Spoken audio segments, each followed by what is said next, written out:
Hey everyone, and welcome back to the Dungeons and Garden podcast. I'm your host Nathan, here with my beautiful wife Mia. Hey guys, if you're new here on this podcast, we share our daily highs and lows.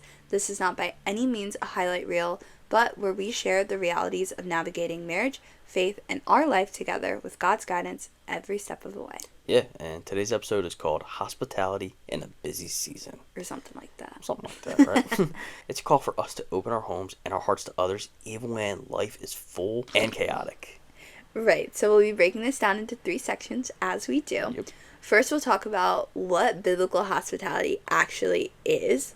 Then we'll talk about how we're preparing to host and still be hospitable even with a newborn or going, moving back to our house and I'll still be pregnant. So in that season, and then also just letting go of the pressure to be Pinterest perfect and always have a curated, manufactured home that's perfectly clean and tidy every time somebody comes over, and no, that's just not, that ain't gonna be me. Right, I just want to stress, whether you're in a small apartment, a fixer-upper, or just deep in a full season, let's talk about, what it looks like to invite people in anyway. I mean, for me, I remember specifically, one time where a couple friend of ours invited us to their apartment building. And for their housewarming. For their housewarming, and their apartment itself was a 1-bedroom apartment, but they had this beautiful common area outside of the apartment that all the residents shared. Yeah. And they hosted. I think there was 50 of us there, and they had food, and they were just super so hospitable. Nice. Yeah, no, I agree. I mean, our opinion is that our homes belong to the Lord. They are a gift from the Lord. And whether that is a studio, a 1-bedroom apartment, or a whole house, it's not about the square footage. It's about what you do with it. Yeah, and scripturally, hospitality is a command. It's definitely not a suggestion. Romans 12 says, contribute to the needs of the saints and seek to show hospitality. It's not about putting in a Pinterest perfect spread. It's about making people feel seen, feel safe.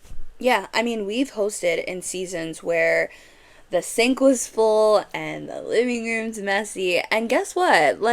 People still hung out. They still came over. We still had, occasional sleepovers because the conversations were real. The relationships were real. And I remember even when we were living in a fixer-upper, I several times had people come over and we did little bake dates and things like that. And I just think we get in our head about judgment and shame and guilt, and it's just it's not necessary. I think we were built to do life together, and I think that the right people, I think, are less judgy than we, give them credit for. Yeah, absolutely. I don't think anyone's ever texted me after a party or after a get-together and said, hey, thanks for the clean baseboards.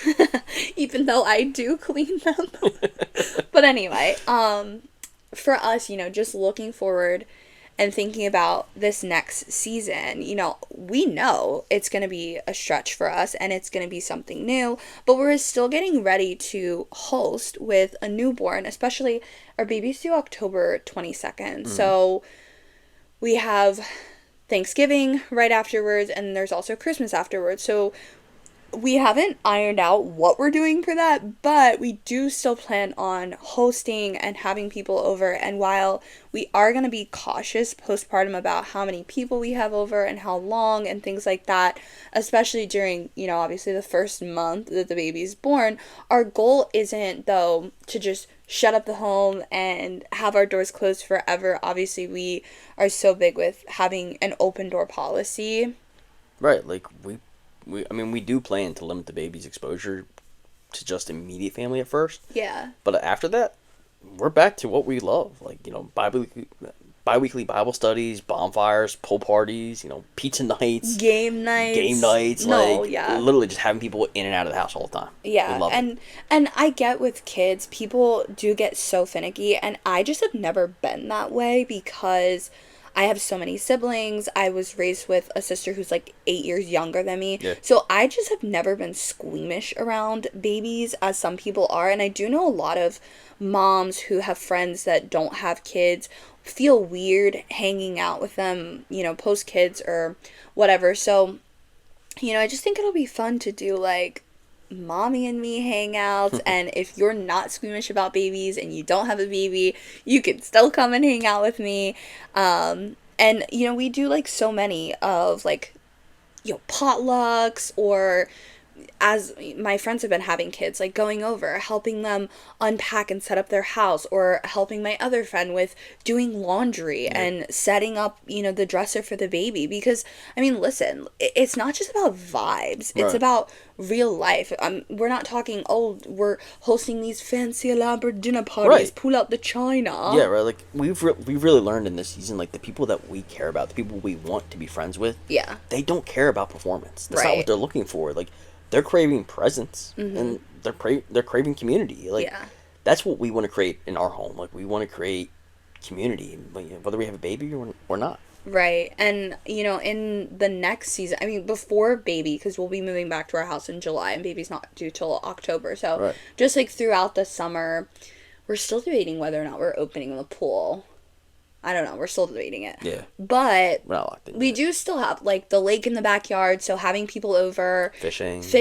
kayaking, Right. canoeing. One of our friends has a boat. So, just different things like that, having people over even throughout this summer before baby's here, is something that we're definitely gonna be intentional about. But if you're listening to this and you're someone who thinks, I would host more, but my house isn't clean, or I don't have a lake, or I don't have a pool, or I'm just not put together enough, like, can we just speak this over you? Like, release that Right. right now. Yeah, seriously, like hospitality is not about impressing. Yeah, It's definitely about welcoming. it's a heart posture. Right, 100%. Like, First Peter says, offer hospitality to one another without grumbling. That means no complaining, no comparison. No, I wish my house looked like theirs. Yeah. Like, I wish I had, finer china, or I wish I had the right chafing dishes, Yeah. or I wish I had more food. Yeah. Like- And I mean, that was what I was saying with us when we were living in a fixer-upper, but still having people over. We've gone through different seasons where, we're moving and we have people coming over, and, we're sharing pizza and there's no chairs. Like, sorry guys, like, Sitting on the crisscross stairs, applesauce, sitting on the floor. Yeah, like, it just is about, I think it's 100% a heart posture thing. And, sometimes it is the enemy that will just be in your head trying to convince you that you have to have everything together before you can serve, before you can come to Christ, before you could be hospitable. But that is just such a lie from the devil. Like, Jesus was the perfect example for us, and he served people while he was tired. He served people while he was in motion, going from one place to another, while he was being interrupted. And Jesus didn't have a mansion. No, He didn't right. have a beautiful curated house, and yet he still hosted people. Yeah, 100%. Like, going back to what you were just saying, like, I feel like it is the enemy's tactic. And we talked about this numerous times across, like, the last couple weeks, where it's like, there is no perfect moment. Mm-hmm. There is, like, not on this side of eternity, there's not going to be anything that's perfect in this Yeah. world. So it's sitting there, I'm like, okay, well, let me wait until I have the perfect house. Let me wait until Until I have get the couch, the until couch, I get until I get the Yeah. bigger TV, the projector, the outside pool set up, the Yeah. the yard done, manicured. It's not gonna happen. You're never gonna have everything. Yeah. So it's like, just host. Open up your home. Open up that space in your life to allow people in. Yeah, and give yourself space for community.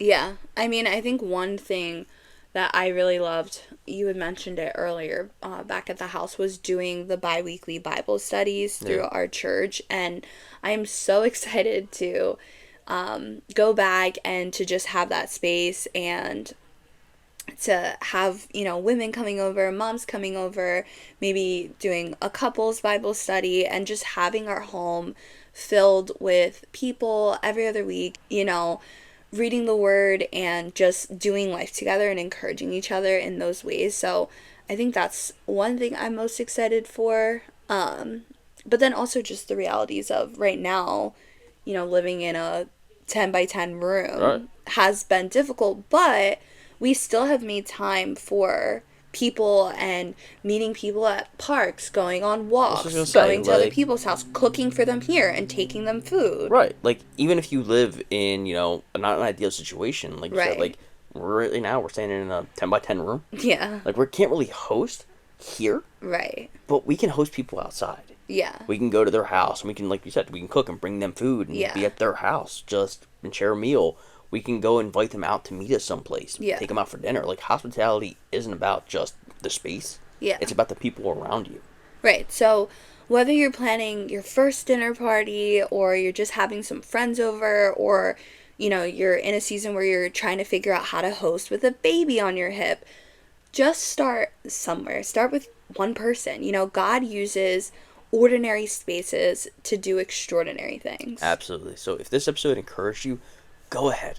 Leave us a review. Give us a comment or even just share it with a friend. It helps more than you know. Yeah, and if you've been to one of our backyard bonfires or Bible studies, you already know potluck dinners, games, and good conversations is our love language. So thank you guys for listening to the Deserts and Garden podcast. Until next time, walk in love. Live with purpose And trust God in every desert and garden. See ya.